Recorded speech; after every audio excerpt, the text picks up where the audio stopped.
Ladies, I must apologize for what happened back there. We were caught off guard. There has never been a commotion of that scale before. I must report this to the physician. Don't worry, Miss Jailer. We made it out in one piece. Thank you for your understanding. Ordinarily, I would arrange to escort you to a safer location, but I'm afraid at this hour you'll have missed the last train. And the roads are icy at night.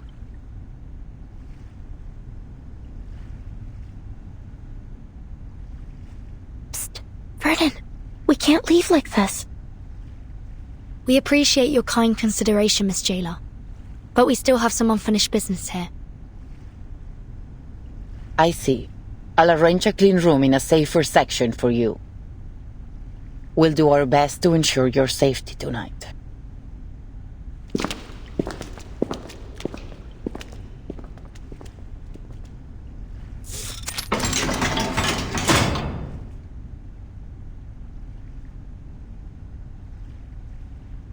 They actually found us a spare room. Bleak, quiet, and somber. It's a cell like all the others. Don't worry. This isn't the first time we've ended up on the wrong side of the bars. At least this time we're just here for the night, not a full sentence.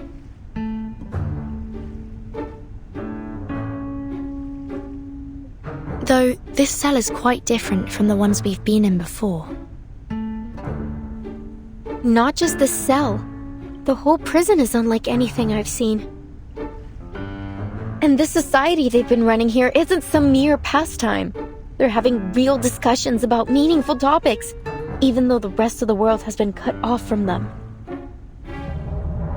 But we're still in an Arcanist prison, a place where conflicts and violence can erupt at any moment. Let's not forget that. Miss Jailer warned us from the start. These prisoners are mentally unstable and potentially dangerous. Miss Recoleta, with all due respect, we can't afford to see this place through rose-colored glasses. We'd be overlooking the risks, as we did earlier. And with all due respect, Soneto, we didn't overlook any danger. At least I didn't. A writer must be observant if she is to accurately reflect the world in her writing. But you... We came here with different goals, and still, none of them have been accomplished. I suggest we focus on our respective missions, instead of fighting with one another. Apologies, Timekeeper. Miss Recoleta, I take back everything I said. Don't apologize, Soneto. I'm at fault too. Sometimes I forget that words can be as sharp as swords. You were only thinking about our safety. I shouldn't have been so rude. I actually really admire how you fought back there. If you'd allow me, I'd like to write a poem for you, once my novel's finished. That's terribly kind of you. But honestly, I think we've had enough poetry today to last a lifetime. Let me know if you change your mind. By the way, did either of you see what happened to the idealist?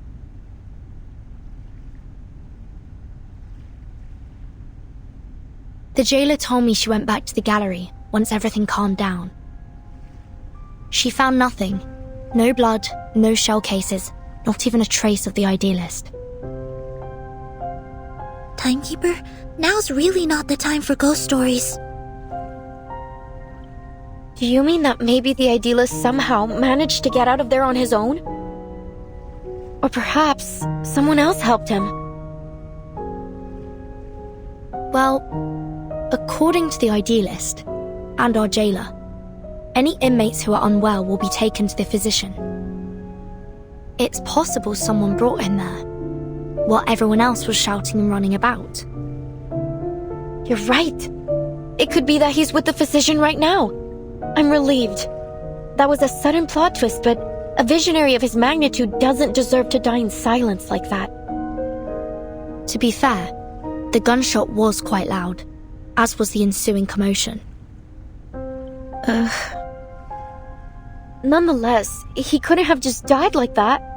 I mean, the readers would riot if a writer were to kill off a character so abruptly. But you believe he's still alive too, am I right?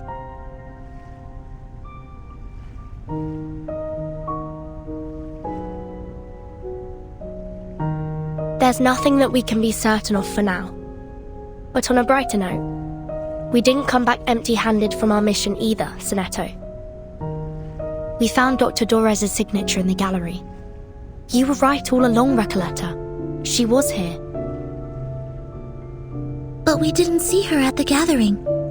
Could something have happened to her, like with the idealist? Do you think she was also sent to the physician and never made it back? This is all just speculation. If we want to find the idealist, or Dr. Dorez, we need to speak to this physician first. Miss Recoleta, do you believe that the idealist could be your pen pal, Aleph? Whether he is or not, he's still my best lead.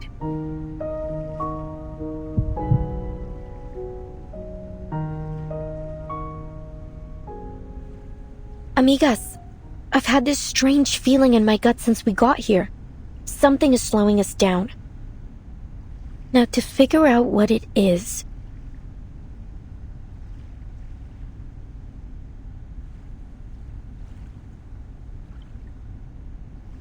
Look, it's a wild guess, but just wait till I finish.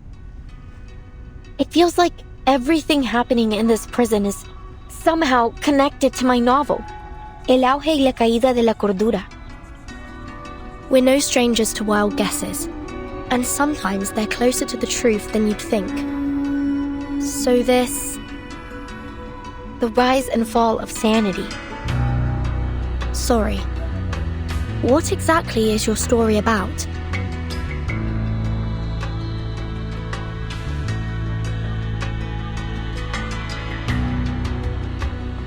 Huh.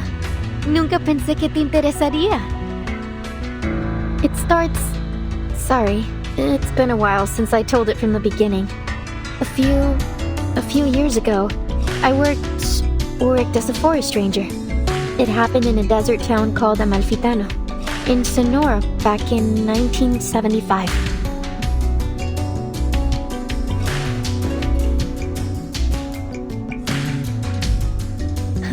You know what? Most people say the beginning's a bit hard to get into, except for Aleph. I'm thinking of rewriting it. But if you like the sound of it so far, maybe I could read you the latest part I just finished?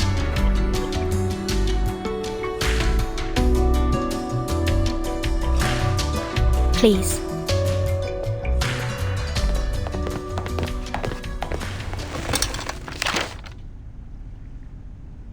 Todo empezó con los datos de frecuencia de las cintas. El patrón general parecía haber cambiado.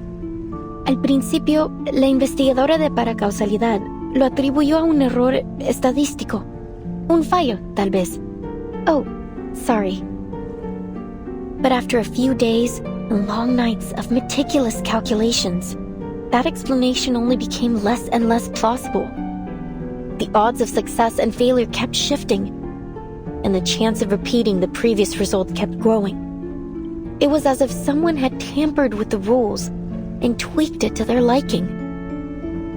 She took her findings to Amalfitano, the town of nothing, as they called it then.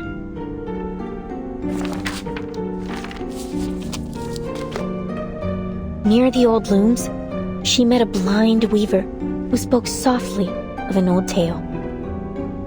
I heard a strange rustling at dawn, like a die rolling along a wooden floor.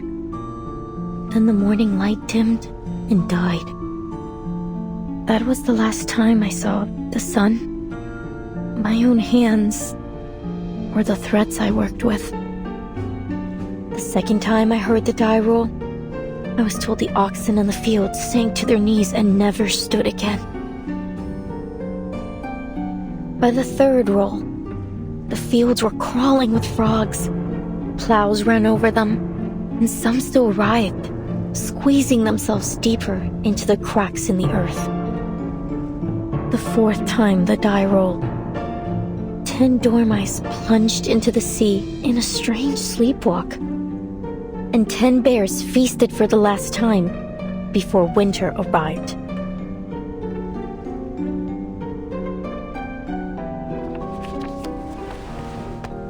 The final roll of the die was cast in a cage during a duel.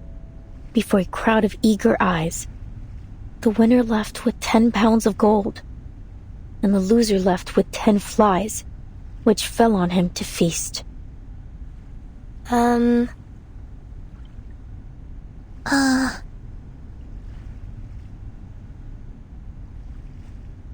Is that all? Seems like it. Well, there's more, but I haven't quite figured those parts out yet. Any thoughts? Anything. I can take it. Please, I really need some feedback. I wonder if the protagonist ever finds this Die of Babylon in the end. Oh, Verton, it isn't a real die, it's just a metaphor. Oh, I see. I must have missed that. Sorry. Still, it's a beautiful story. Sad, but beautiful.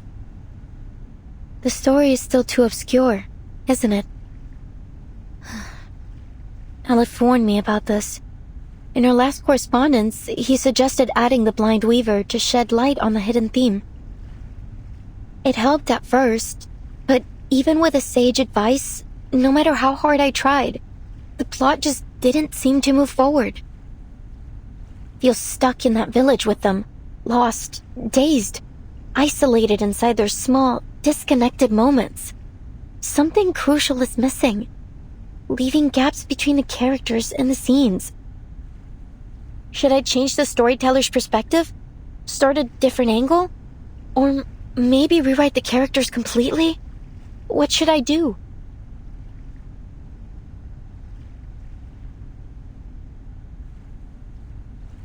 Apologies, but you said your story somehow connects to what's happening here in the Panopticon. What makes you think that? It's a strange feeling. Like, everything here belongs to a dream I once had. Only, I can't remember it. Do you mean that you have a sense of déjà vu? It's nothing to worry about. Our psychiatrist friend Kakania told me those moments are often the result of a dysfunctional connection between two parts of the brain. Like a little glitch in our heads. No, it's nothing like déjà vu.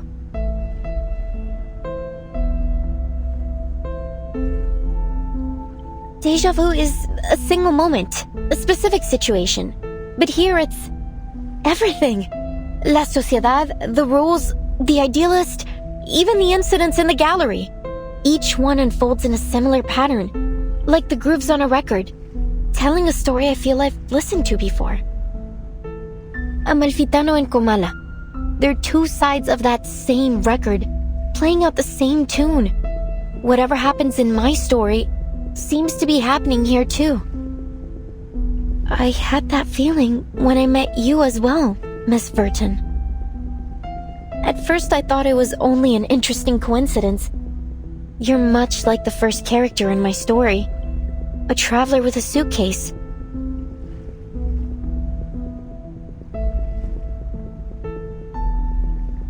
But then I realized, the doctor, your Dores, she's like the blind weaver who lost her sight to the die despite having always been faithful to it. And the jailer, she's the bank clerk who assisted the corporation in taking over the town in order to escape her past. And the idealist, he's the murdered donkey driver, and the die of Babylon. No. Mis queridos amigos ficticios. ¿Qué rayos les está pasando? Wait. Are you saying that everyone we've met here matches a character from your story? Like some kind of archetype?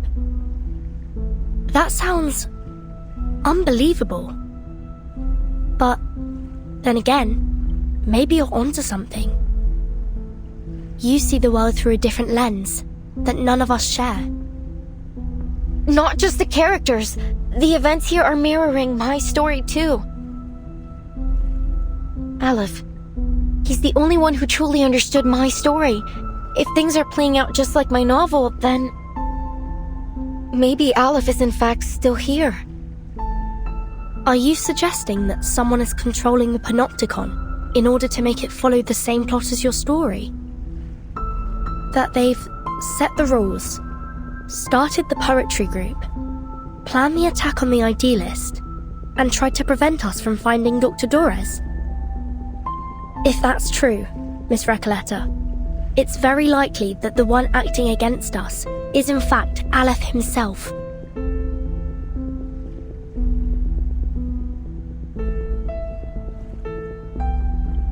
But No! How could that be possible?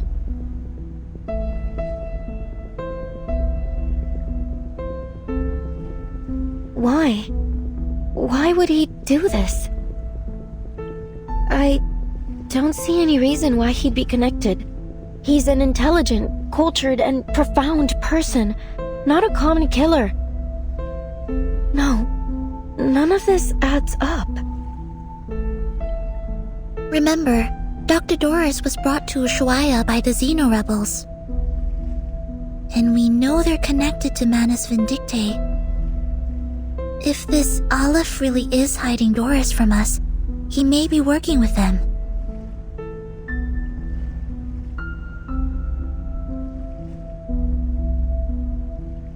Oh, my... Soneto. I didn't know you had such a flair for stories. Maybe you should join us and become a visceral realist too. I think you're only imagining things. Perhaps you were inspired by this strange prison? Perhaps we all need to start writing our own stories. Come out now. Whoever's out there, speak up. How can we help you? Who's there?